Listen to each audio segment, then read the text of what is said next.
নমস্কার বন্ধুরা, মানবীর রান্নাঘরে আপনাদের সবাইকে স্বাগত জানাই। আমার আজকের রেসিপি মুগ ডালের পরোটা। এটা একটা রাজস্থানি রেসিপি। সামনেই দুর্গাপূজা, সপ্তমী বা অষ্টমী যে কোনো বা নবমী যে কোনো একদিন সকালে এরকম পরোটা বানিয়ে ফেলতে পারেন। খুব কম সময়ে এটা তৈরি হয়ে যাবে যদি পুরটা আগের দিন তৈরি করে রাখা যায়। তো পুরের জন্য আমি এখানে 1 গ্লাস মুগ ডাল নিয়েছি। এটা খুব ভালো করে ধুয়ে তারপরে জল দিয়ে ভিজিয়ে রাখছি। অন্তত ঘন্টাখানেক ভিজিয়ে রাখতে হবে। তারপর এটার একটা পেস্ট বানিয়ে নেব। 1 ঘন্টা পর গ্রাইন্ডারে 2টো কাঁচা লঙ্কা আর 1 টুকরো আদা, সেটা টুকরো করে নিয়েছি, সেটা নিয়ে নিচ্ছি। নুন ছাড়াই পেস্টটা করছি। খুব মিহি পেস্ট করার কিন্তু দরকার নেই, মোটামুটি একটু হলেই হবে। পেস্ট করে নিয়েছি। মুগ ডালের সঙ্গে যা জল ছিল আমি আর জল দিইনি, তবে আরেকটু শুকনো মতো পেস্ট করলেও আরও ভালো হতো। একটু সময় লাগবে, এটা একটু জলীয় ভাব বেশি আছে। যাই হোক, একটা কড়াইতে দিয়ে দিলাম সাদা তেল। তেলটা গরম হলে এর মধ্যে জিরে ফোড়ন দিয়ে দিচ্ছি।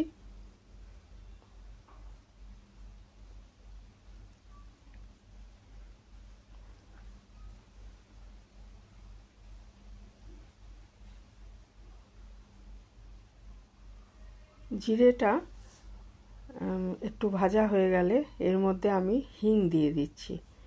হিংটা দিলে খেতে যেমন ভালো হবে, হিং পেটের জন্য খুব ভালো, স্বাদটা অনেক বেড়ে যাবে আর খুব সুন্দর একটা গন্ধ হবে। হিঙের একটা সুন্দর গন্ধ আছে।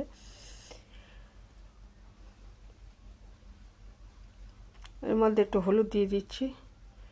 এরপরে আমি ওই মুগ ডাল বাটাটা এর মধ্যে দিয়ে দিলাম। এর মধ্যে দেখিয়েছি যে কাঁচা লঙ্কা আর আদা দেওয়া আছে। এর সাথে পরিমাণ মতো নুন মিশিয়ে দেবো। আর একটা আমি ভাজা মশলা করে রেখেছি, জিরে আর ধনে আর 2টো এলাচ আর 1 টুকরো দারচিনি।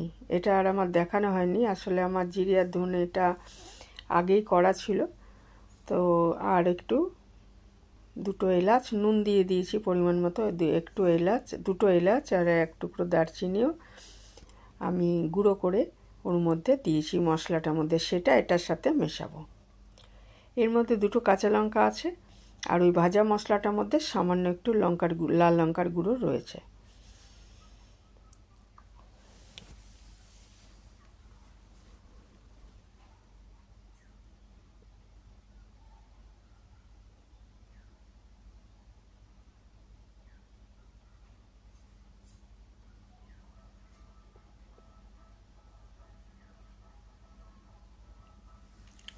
পুরটা যখন তৈরি হয়ে যাবে, একটু ছেড়ে ছেড়ে আসবে যে তৈরি হয়ে এসছে, এই সময়টা আমি ভাজা মশলাটা দিয়ে দিলাম। জিরে, ধনে, সামান্য লঙ্কা গুঁড়ো, 2টো এলাচ আর দারচিনি রয়েছে এতে। এটা খুব ভালো মতো মিশিয়ে দিচ্ছি এর মধ্যে। এই পরোটাটা সম্পূর্ণ নিরামিষ, কাজেই পুজোর দিনেও এটা বানিয়ে নেওয়া যায়, যে কোনো পুজোর সময়। তো সামনে দুর্গাপূজা, এটা জলখাবারে বানিয়ে নেওয়া যায় বা ডিনারের জন্য বানিয়ে নেওয়া যায়।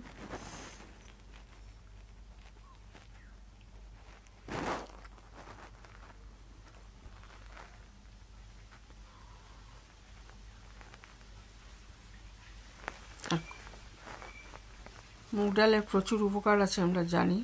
এটা প্রোটিন ছাড়াও আরও অনেক কিছু আছে। তো ডালের মধ্যে মুগ ডাল কিন্তু খুবই উপকারী। পরিমাণ মতো আটা নিয়ে নিচ্ছি একটু নুন, হাফ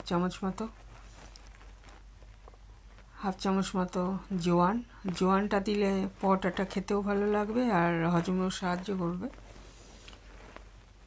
তা ভালো মতো মেখে আর একটু আমি সাদা তেল দিয়েছি, তেলটা দেখানো হয়নি।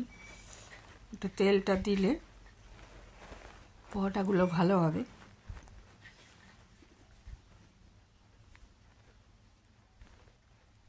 এটা সবগুলো আগে ভালো মতো মিশিয়ে তারপরে অল্প অল্প জল দিয়ে এটা আমি মেখে নেব, একটা ডো তৈরি করে নেব।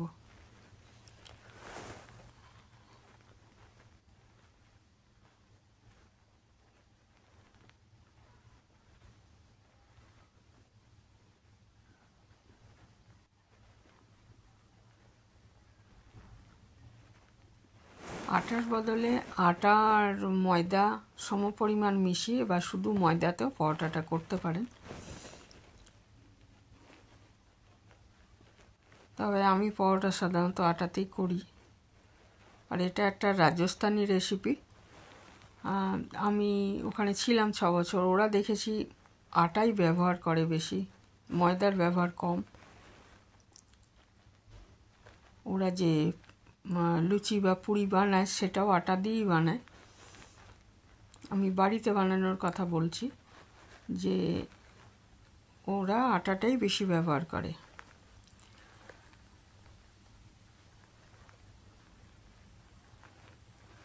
এটা ভালো মতো মাখা হয়ে গেলে, মাখাটা যত ভালো হবে পরোটাগুলো তত ভালো হবে। হয়ে গেলে একটু সাদা তেল উপরে দিয়ে এটা 10 মিনিট মতো ভেঙে রেখে দেবো, ঢেকে রেখে দেবো। 10 মিনিট মতো এটাকে ঢেকে রেখে দেবো। সাদা তেল উপরে ছড়িয়ে দিলাম। 10 মিনিট পর আমি প্রথমে ওটা 6টা মতো হয়েছে গোলা, তো সেটা আর এখানে দেখুন সেই মুগ ডালের পুরটা এটা ঠান্ডা করে নিয়েছি, কারণ অনেকক্ষণ পার হয়ে গেছে, ঠান্ডা হয়ে গেছে। এইবার এটা একটা বাটির মতো করে, যেমন আমরা আলুর পরোটা করি বা পুলি পিঠেও যখন বানাই, এইভাবেই একটা বাটির মতো করে নেওয়া হয় আর ভেতরে পুরটা দেওয়া হয়। একই রকমভাবে এটা একটা, আর এই পরোটাগুলো কিন্তু এই আটার ইয়েগুলো একটু বড় নেবেন, তাহলে ভালো হবে, কারণ ভেতরে তো অনেকটা পুর থাকবে। পুরটা একটু বেশি দিলে খেতে ভালো লাগে, কাজেই আটার ইয়েটাও মানে গোলাগুলো একটু বড় হলেই ভালো হয়। যতটা সম্ভব এর মধ্যে পুর দিয়ে এটা ভালো মতো আমি মুড়িয়ে, আগে এইগুলো এইভাবে তৈরি করে রাখছি, ভেতরে পুর দিয়ে গোলাগুলো তৈরি করে রাখছি, তারপর এক এক করে বেলে নেব অল্প অল্প আটা দিয়ে।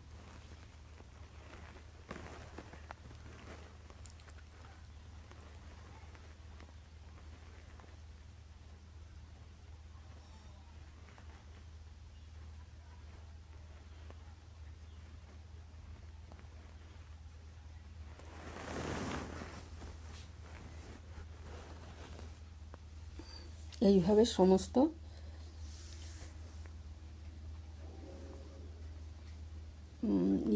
গোলাগুলো তৈরি করে নেব, পুর দিয়ে ভেতরে পুর দিয়ে তৈরি করে নেব। তারপর আমি বেলে নেব আস্তে আস্তে। বেলার সময় খুব হালকা হাতে বেলতে হবে, না হলে পুর বেরিয়ে যেতে পারে। বেশি চাপ দেবেন না বেলার সময়।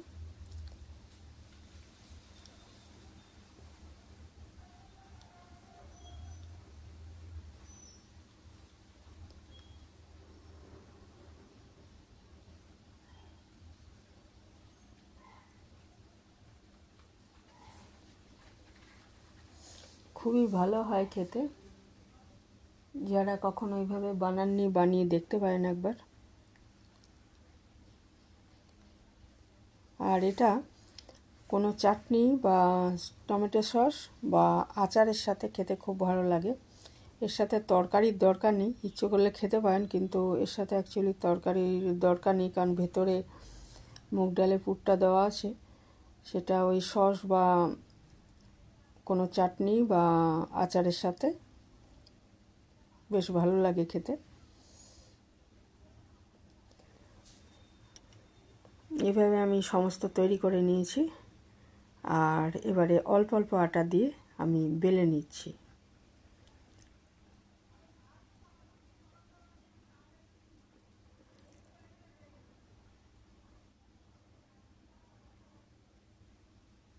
এই বেলার কাজটাই একটু সাবধানে করতে হবে, না হলে আর এমনি কোনো অসুবিধা নেই।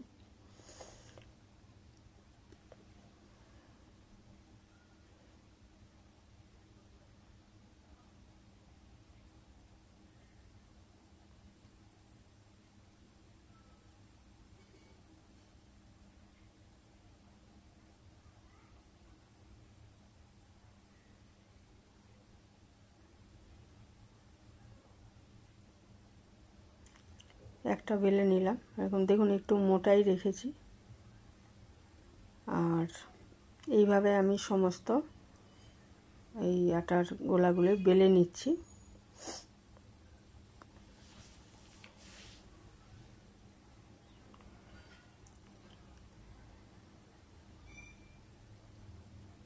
এরকম এক টানে বেলে নিলেই ভালো হয়। এরপরে একটা ননস্টিক তাওয়া বসিয়ে দিয়েছি। প্রথমেই কিন্তু তেল দেব না, তাহলে তেলটা বেশি টানবে, পরোটাগুলো খেতে ভালো লাগবে না। দু পিঠ আগে ভালো মতো সেঁকে নিতে হবে, তারপর দু পিঠে অল্প অল্প তেল দিয়ে পরোটাগুলো ভেজে তুলতে হবে। তেলের বদলে যে কোনো সাদা তেল দিয়ে ভাজতে পারেন, কিন্তু তেলের বদলে কিন্তু এটা ঘি দিয়েও ভাজতে পারেন। ঘি দিয়ে ভাজলে স্বাভাবিক স্বাদটা অনেক বেড়ে যাবে। রাজস্থানে দেখেছি ওরা পরোটা ভাজার জন্য দেশি ঘি ব্যবহার করে, মানে মহিষের দুধের ঘি। তো গ্রাম সাইডে ওরা সব মহিষ পোষে বাড়িতে, তো মহিষের দুধের ঘি দিয়ে সাধারণত ওরা এই ভাজা বা জিলাপি বলুন বা এই যে পরোটাগুলো ভাজা সবই ওরা ওই ঘিতে করে। তো আমি সাদা তেলেই করেছি, ঘিতে করলে স্বাভাবিক। আর ওই সাদা ঘিগুলোর গন্ধ নেই, মানে গরুর দুধের ঘি যেমন গন্ধ থাকে, কিন্তু খেতে খুব ভালো হয়। ওই ঘি দিয়ে যখন পরোটা হয় বা ওরা জিলাপিটাও কিন্তু ঘিতেই ভাজে, তেল নয়। এমনি কি জিলাপিটাও ঘিতে ভাজে, আবার ছানার জিলাপি সেটাও ঘিতে ভাজে। তো এইভাবে আমি সমস্ত পরোটাগুলো ভেজে নিচ্ছি। এই ছিল আমার আজকের রেসিপি।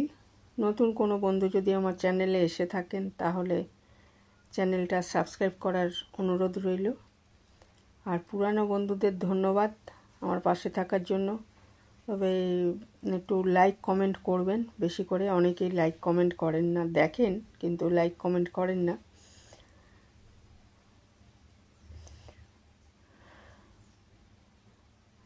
এইভাবে আমি আস্তে আস্তে সমস্ত পরোটাগুলো ভেজে নিচ্ছি।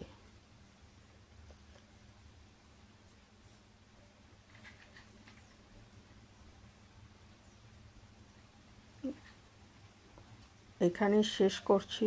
ভালো থাকবেন সবাই।